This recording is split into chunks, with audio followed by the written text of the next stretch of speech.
परम पूज्य गुरुदेव परम वंदनीय माता जी सूक्ष्म रूप से विद्यमान है। नमन करता हूँ, मानव मात्र को प्रणाम करता हूँ। दोस्तों, आदि शक्ति माँ गायत्री प्राणों की देवी है। प्राण के रूप से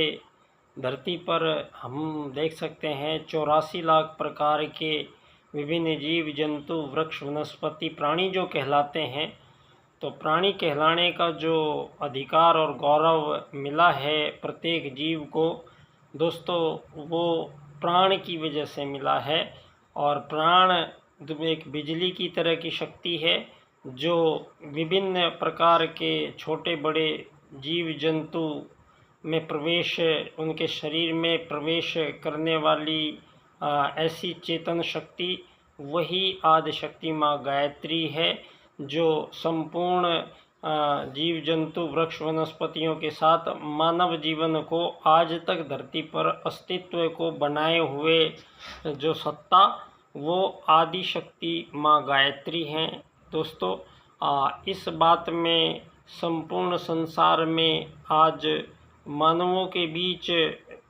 बहुत प्रकार के विभाजन में बटा हुआ है मानव समाज। और आज की परिस्थिति, एक ऐसी परिस्थिति का निर्माण सारी दुनिया में मानवों के बीच हमें दिखाई दे रहा है। दोस्तों, सारी दुनिया में इस आज़ाद देशों के नाम पर सबसे बड़ा छल हुआ है धरती पर। जो चीज़ मानवों के बीच, छोड़िए आप किसी भी जितने भी जीव जंतु हैं, परमात्म सत्ता ने दोस्तों इन सब के जीवन काल, इन सब के शरीर, इन सब के शरीरों के भोजन, इन शरीरों की जीवन काल की अवधि, इन सब का निर्धारण करने वाली जो सत्ता है दोस्तों, यहाँ अनादिकाल से ही उस सत्ता के बारे में जिज्ञासा मानवों को स्वाभाविक रूप से होती चली आई है। और यहाँ आज हम जिस मानवीय परिस्थिति को दुनिया में इम्प्लीमेंट जो की गई है, जो हम देख रहे हैं, तो दोस्तों वो एक ऐसी दुनिया में आज मानव हम आ गए हैं जहाँ मानवों के बीच दोस्तों इस प्रकार के विभाजन यहाँ पर दिखाई दे रहे हैं, जो आज़ाद देशों के रूप में दिखाई दे रहे हैं। गुलाम आज़ाद की जो ये खेल मानवों के बीच हुआ है दोस्तों, यहाँ आज हमारा जो आपसे चर्चा करने का आशय है वो यही है कि आज की जो वैश्विक दुनिया है, और वैश्विक दुनिया आज जो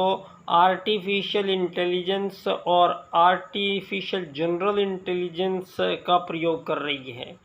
आज एक ऐसे ही दुनिया में मानव आ गए हैं जहां विज्ञान की चरम अवस्था को विज्ञान प्राप्त करने वाला है। और इस चरम अवस्था के बाद दोस्तों विज्ञान का जो क्रम है वो रुक जाएगा, और यहाँ पर जो सनातन शक्तियाँ हैं, यहाँ उनका अब आप सारी दुनिया के समक्ष यहाँ पर आप देख सकते हैं, एक मानव ने ऐसी दुनिया निर्मित कर ली है जहाँ धरती पर जितने भी मानव काम कर रहे हैं, इन सभी कामों को करने के लिए मानव शरीरों की ज़रूरत अब आगे जीवन में नहीं पड़ेगी। और यहाँ मानवों से भी श्रेष्ठ और तेजी तरीक़ों से यहाँ ये मशीनें युग का वो कार्य बहुत ही सरलतापूर्वक, बहुत ही निपुणता के साथ और बहुत ही तीव्र गति से जितने काम आज मानव धरती पर कर रहे हैं, इन कामों में 85% जो काम हैं उनको आने वाले 1 या 2 सालों में आप देखेंगे कि दुनिया में 85% मानवों को बेरोजगार होना पड़ेगा। उनके रोजगार का जो क्रम है अब ये मशीनें करेंगी धरती पर। दोस्तों, आज सारी दुनिया में जो जनसंख्या वृद्धि का विस्फोट के कारण आज 8 अरब लोग धरती पर निवास कर रहे हैं। आज इन 8 अरब मानवों को दोस्तों अलग अलग धरती पर सीमा रेखाओं का सृजन किया गया है, कृत्रिम सीमा रेखाएं बनाई गई हैं, धरती का अवैध अतिक्रमण किया गया है। और आज़ाद देशों के नाम से यहाँ पर पिछले 1,500-2,000 वर्षों से ये गुलाम बनाने का और फिर अब ये आज़ादियाँ बांटने का क्रम सारी दुनिया में मानव समाज के बीच चल रहा है। और सारी दुनिया के इन आज़ाद देशों को जितने भी मानव उनमें रहते हैं, उन मानवों के बीच एक ऐसा तंत्र स्थापित हुआ है। ये पंडित दीनदयाल उपाध्याय जी के अपने राजनीतिक दर्शन में 4 राजनीतिक दर्शन में सबसे प्रमुख राजनीतिक सूत्र जो सारे संसार के सम्मुख प्रस्तुत किया गया है, वो है एकात्म मानववाद, जो राजनीति में मानव को एक मूलतः उसका जो वजूद है वो एक आत्मा माना गया है और शरीर नहीं माना गया है। इस बदलाव को ही युग परिवर्तन का जो सूत्र आज सारी दुनिया में देखेंगे आप लोग दोस्तों, वही वेद सूत्र पुनः इस धरती पर अवतरित हुए हैं। और आत्मत सर्वभूतेषु जो सूत्र जिस सूत्र के कारण धरती पर चिड़िया, तोते, कबूतर, हाथी, शेर, बंदर, मक्खी ये सभी अपने जीवन काट रहे हैं दोस्तों, 2 वैदिक सूत्रों के कारण ही ये संपूर्ण संसार में सभी जीवन अपने जीवन में जी रहे हैं। और इनमें जो सबको जीवन प्रदान करने वाली शक्ति है वो है आदिशक्ति माँ गायत्री की बिजली, वो प्राण है। और जितने भी ये भौतिक शरीर है वो सभी एक झुंड में रहते हैं, सारी शरीर झुंड में रहते हैं, जो वसुधैव कुटुंबकम का परिचायक है। और संपूर्ण प्राणियों के लिए वैदिक सूत्रों के अनुसार जीवन यापन की प्रथम मानव आगमन यहाँ सतयुग के माध्यम से हुआ है। और धरती पर प्रथम मानव का आगमन भारत क्षेत्र में आर्यव्रत क्षेत्र कहलाया है जो। और पहले मानव का मनु का पहला जो परिवार धरती पर मकान बनाकर रहना शुरू किया वो आर्य कहलाए। और आर्यों का विस्तार ही धरती पर होता चला गया और सतयुगी रूप में मानव धरती पर हजारों वर्ष की आयु लेके मानव आया था। और दोस्तों फिर त्रेता, द्वापर और कलयुग काल के समापन के अवसर पर आज हम सारी दुनिया में उस महान एक देवदूत पुनः अवतार प्रक्रिया जो हमारे भारतीय सनातन संस्कृति की मूल जो हमारे टिके हुए धुरियाँ हैं, वो है एक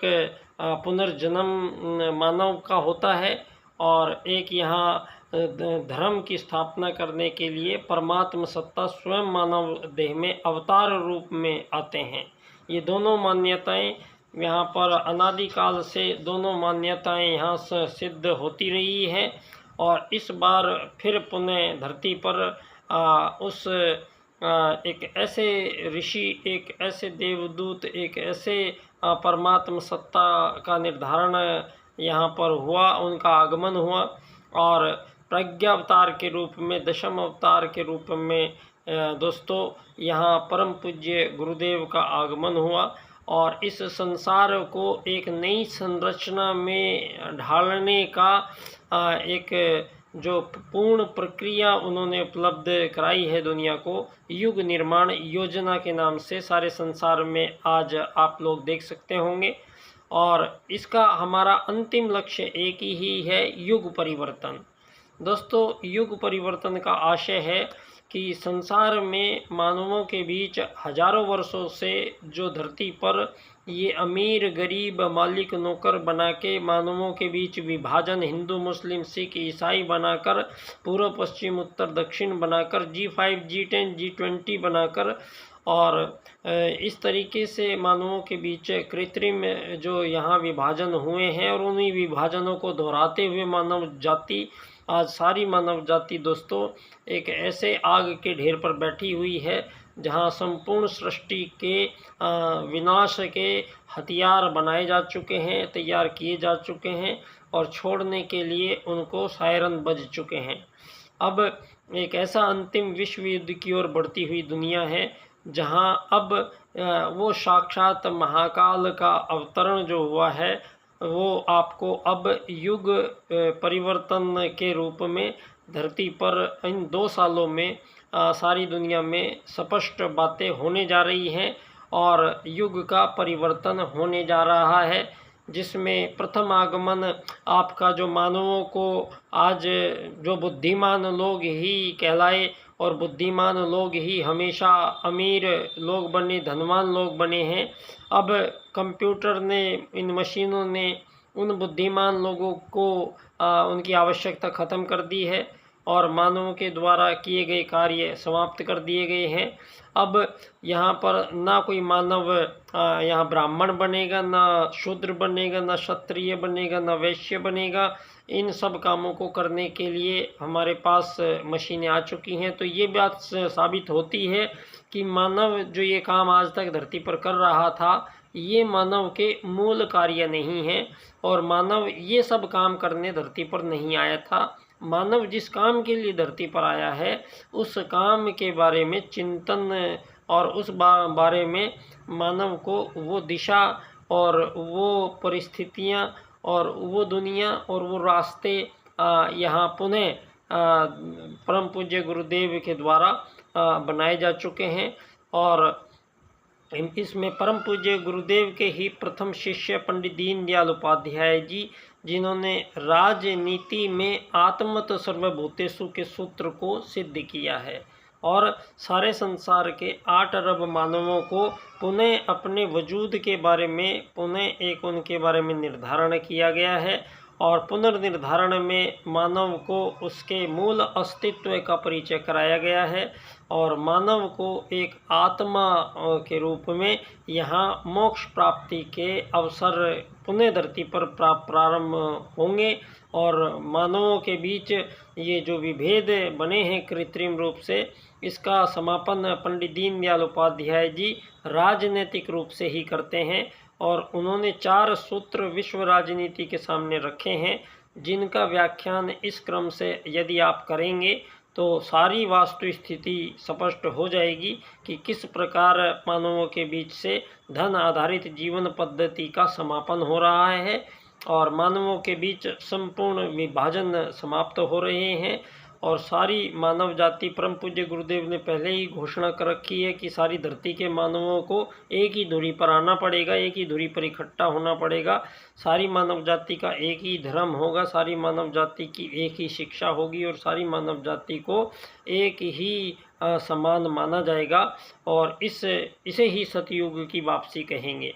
तो दोस्तों, वो सूत्र हैं आर्थिक लोकतंत्र द्वारा हम अर्थायाम को प्राप्त करेंगे, अर्थायाम आधारित एकात्म मानववाद की स्थापना हम करेंगे तो हमें अंत्योदय की प्राप्ति होगी। तो सारी धरती पे पुनः मानवों के बीच एक ऐसा क्रांतिकारी और सारी धरती को परिवर्तन करने वाला जो सूत्र है वो है अर्थायाम, जो दीनदयाल जी स्पष्ट करते हैं कि भारतीय सनातन में मानवों के बीच किसी प्रकार के विभाजन की गुंजाइश नहीं है और आर्यों के द्वारा धरती पर प्रथम राजनीति का निर्धारण धर्म अर्थ काम मोक्ष प्राप्ति के रूप में और आत्मत सर्वभूतेषु और वसुधैव कुटुम्बकम के सूत्रों के अनुसार ही यहाँ धरती पर मानव और संपूर्ण जीव समुदाय जी रहे हैं। दोस्तों, अब यहाँ धन आधारित जीवन पद्धति जो दीनदयाल जी ने कहा है, अर्थायाम से उसको दूर करते हैं। बहुत बहुत धन्यवाद बच्चा डॉक्टर।